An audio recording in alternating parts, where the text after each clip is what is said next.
Ahora vamos a hablar acerca de los dibujos ilustrativos, desarrollos de figuras y tipos de perspectiva que podemos encontrar en geometría descriptiva. Comencemos primero con los tipos de perspectiva. Tenemos la perspectiva oblicua, dentro de la cual está la perspectiva caballera y la de gabinete. La perspectiva caballera es un sistema de representación que utiliza la proyección paralela oblicua, en el que las dimensiones del plano proyectante frontal como las de los elementos paralelos a él están en verdadera magnitud. Es satisfactoria para varios tipos de objetos, pero no para todos. Por ejemplo, aquí podemos apreciar un tipo de perspectiva caballera en la cual podemos apreciar o ver las medidas de alto, ancho y profundidad. Si nosotros tomamos un escalímetro y medimos de aquí a acá, por ejemplo, encontraremos obviamente el ancho. Asimismo, como si lo hacemos desde aquí a acá, veremos el alto. Y en ese mismo orden de ideas también, si medimos desde este punto a acá, encontraremos la medida real de la profundidad. Esto en cuanto a la proyección caballera. Pero veamos cómo es la proyección gabinete, que dice que es o se presenta cuando el eje de profundidad se marca a la escala de mitad del tamaño y se obtiene el dibujo de gabinete, llamado así porque su primer uso fue en la industria del mobiliario.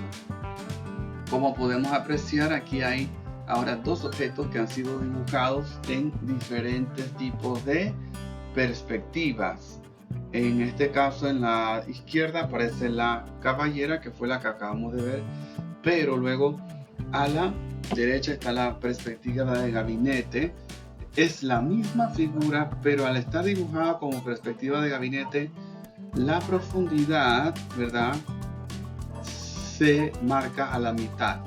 Por ejemplo, si aquí esta distancia es de 4 metros, al representar una perspectiva de gabinete, aquí sería de 2 metros, ¿sí? Sin perder las medidas originales, es solamente para efectos del dibujo. Este tipo de perspectivas de caballera y gabinete están muy relacionadas a lo que se conoce como un bosquejo isométrico, que es uno de los métodos más efectivos para bosquejar un objeto. Para esto, siempre tenemos que rotar la figura, recomendablemente en un ángulo de 30 grados. Recordemos, como hablábamos en las primeras clases de esta asignatura, que en este tipo de proyecciones se busca encontrar la mayor cantidad de información que podamos ver de nuestras figuras, ¿verdad? Si nosotros vemos esta figura de frente, solo conoceríamos las medidas de esta parte y la de esta parte, pero al verlo así como bosquejo isométrico, podemos poner la información de esta cara de la figura, así también como esta cara superior, en este caso podemos conocer esta cara también de acá, y así. Ahora veamos entonces los tipos de perspectivas unipuntual y de dos puntos de fuga. Las perspectivas unipuntuales son aquellas en las cuales la cara frontal del bloque se coloca en el plano de proyección transparente, conocido como PP, de modo que se dibujará en forma o tamaños naturales. Otro de los elementos que encontramos en una perspectiva es el PO, que se coloca al frente y a un lado del objeto, y también se conoce como el punto de observación. Y finalmente, dentro de los elementos que encontramos en la perspectiva, ya sea unipuntual o de dos puntos de fuga, también está el punto de fuga de por sí, ¿sí?, que se encuentra siempre sobre la línea del horizonte, directamente por encima del punto de observación. Aquí podemos apreciar un pequeño diagrama en el cual vemos que hay un plano que se conoce como plano de tierra. Cuando se hace un dibujo de perspectiva unipuntual, se trata de representar, ¿verdad?, cómo sería la vista que tiene una persona que está tratando de ver o observando un objeto que se encuentra a una distancia determinada. Esta persona ve ese dibujo, ¿verdad?, o esa casa en este caso, y en este plano es lo que nosotros estaríamos representando a través de un dibujo lo que este observador está mirando, en este caso la casa. Como podemos apreciar en este tipo de dibujo, que es lo que realmente el estudiante en una asignatura como esta debe dibujar, deben aparecer todos los elementos, como son por ejemplo los puntos de fuga, están la línea de horizonte que vemos acá, la línea de tierra, plano de proyección, etcétera. Si nosotros, por ejemplo, tuviésemos una estructura viéndola de frente como esta, asumamos que es una figura geométrica y queremos dibujarla en perspectiva unipuntual, entonces tenemos que establecer cuál es la línea de horizonte primero, que es una línea que generalmente se encuentra a la mitad o a la altura del observador, y luego entonces hay que establecer en qué parte va a estar el punto de fuga. Luego, con base a eso, entonces trazamos las líneas de fuga, que son estas, y en base a eso podemos extender, ¿verdad?, el dibujo, guiándonos con las líneas de fuga de la siguiente forma, de manera que así se van entonces proyectando la profundidad del objeto que estemos representando. Esto es muy útil cuando dibujamos una casa o cualquier tipo de objetos. Generalmente en la parte del objeto que está frente al observador, todo se va a ver como de costumbre o como usted siempre está acostumbrado a dibujar. Sin embargo, en fachadas o en la parte del dibujo como lo es esta, entonces hay que ya tener un más claro conocimiento o mayor cuidado, porque por ejemplo si quiero dibujar una puerta, tengo que dibujar primero la parte que está más cerca o más lejos del punto de fuga, y luego entonces, utilizando como guía nuevamente mi punto de fuga que tengo aquí, voy a trazar unas líneas de fuga que pasen por los extremos de esta puerta, y luego completar, ¿verdad?, con otra línea vertical y culminar con las líneas que me hagan falta. Y así básicamente uno va trazando, ya sea que uno vaya a hacer una puerta o una ventana. Pero la idea es que el objeto que es dibujado en esta fachada vaya reduciendo de tamaño o achicándose en la medida que se aleja, ¿verdad?, o se acerca del punto de fuga. Ahora bien, vamos a cambiar de tema y ahora hablaremos en cuanto al tema de desarrollo de figuras. No obstante, es bueno que sepamos que así como existen perspectivas unipuntuales, también existen perspectivas de dos puntos de fuga. Entonces, una perspectiva unipuntual es aquella que tiene un solo punto de fuga, pero usted puede colocar más y pues eso hace que el dibujo sea evidentemente más complejo, pero tal vez tiene más información que le pueda dar a la persona que está observando el dibujo. Así que es bueno que tengamos esto presente. Bien, desarrollo de figuras. Tenemos que en el desarrollo de figuras se da en un objeto en el cual corresponde a la superficie extendida sobre un plano. Por ejemplo, si un envase de cartón se desdobla y se extiende sobre una mesa, el resultado será su desarrollo. Supongamos, por ejemplo, que tenemos un cartón de una bebida, o puede ser un cartón de leche Tetra Pak.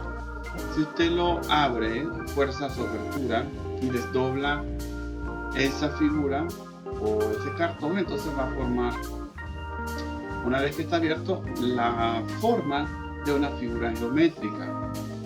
Y eso es lo que se conoce como desarrollo, es decir, diseñar primero, en este caso, el elemento que se va a construir posteriormente. Y para eso tenemos que saber cuáles son las diferentes figuras geométricas que existen, ¿verdad?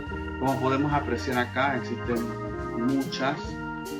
Las más comunes tal vez son estas, como los del cubo, el ortoedro, prisma recto, prisma regular, tronco de pirámide, cilindro recto, cono recto, tronco de cono, tetraedro, octaedro, dodecaedro, isocaedro, esfera, uso esférico, zona esférica y casquete esférico.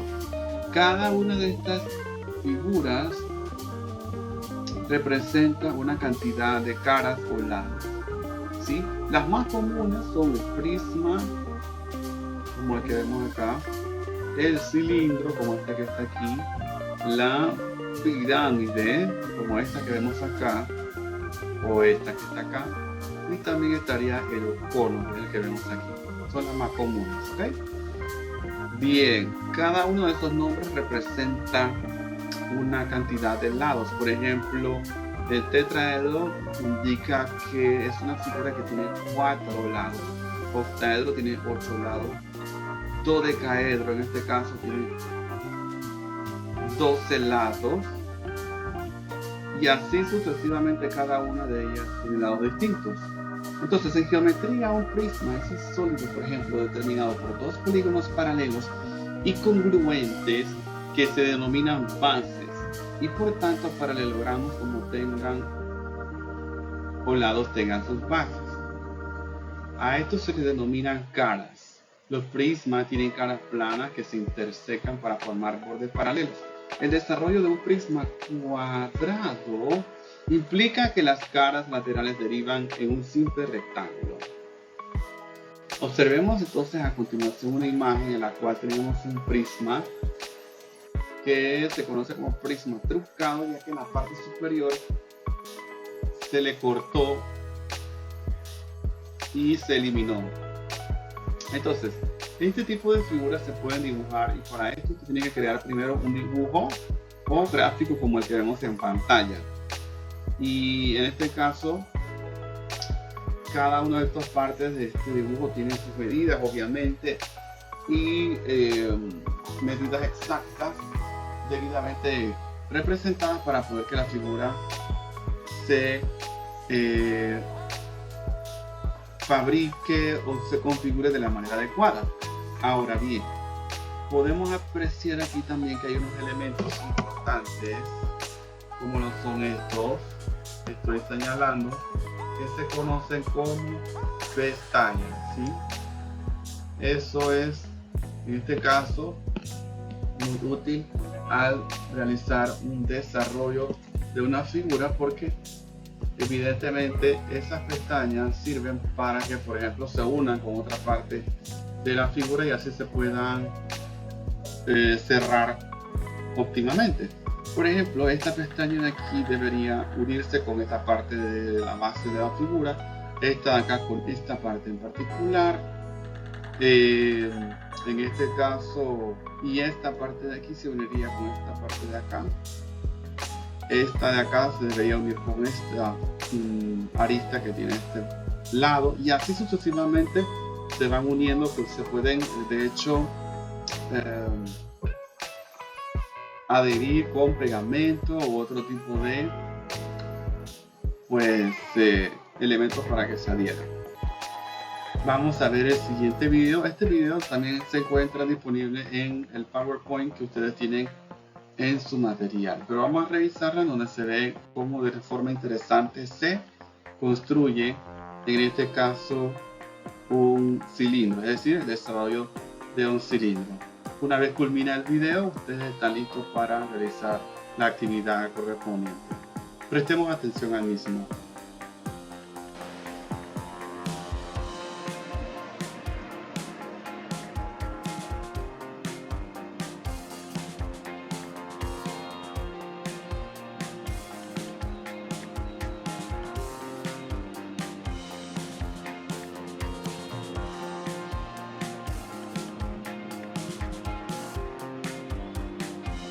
Para la realización de esta figura tenemos en este caso un cilindro, el cual requiere de una fórmula que sería C igual a pi por D, y hay una constante que sería el radio, ¿verdad? O sea, pi, que corresponde a 3.14.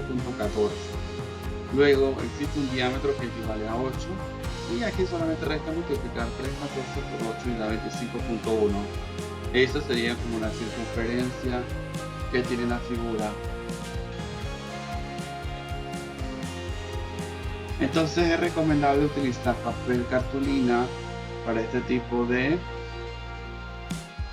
desarrollo, y de esta manera entonces usted va realizando el mismo.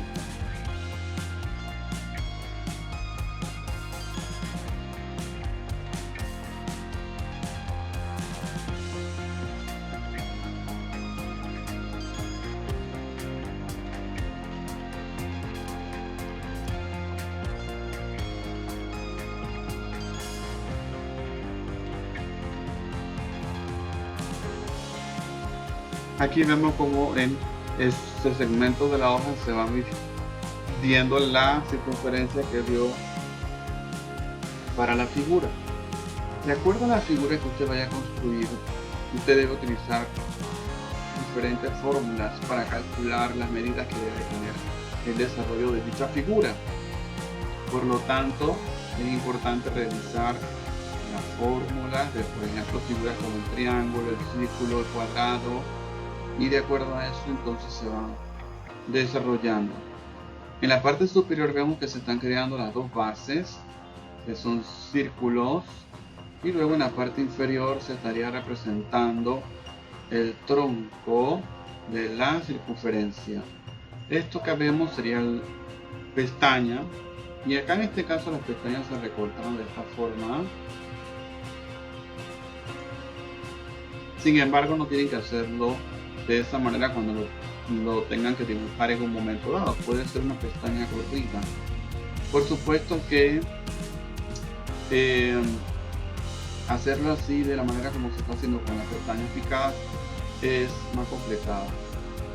Una vez que tenemos entonces el tronco del cilindro, cortamos la base y la base superior, y luego procedemos a utilizar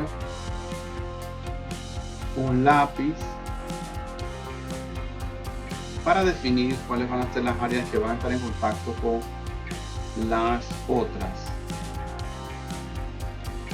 Una vez hecho esto, entonces giramos todas las pestañas hacia adentro, que son las que van a estar en contacto con cada una de las bases. Las pestañas que se están tocando ahorita están en contacto con una base, y las otras pues con puede ser base superior, etcétera. La parte que está doblada a la derecha sería la que agarraría el extremo izquierdo, que se puede hacer con pegamento, puede también hacerse con un tipo de cinta adhesiva. Debe unirse justo donde está esta pestaña, de lo contrario entonces ya la medida del cilindro no sería la que se estableció en la fórmula, así que debe estar en contacto solamente la parte de, en este caso, la pestaña únicamente.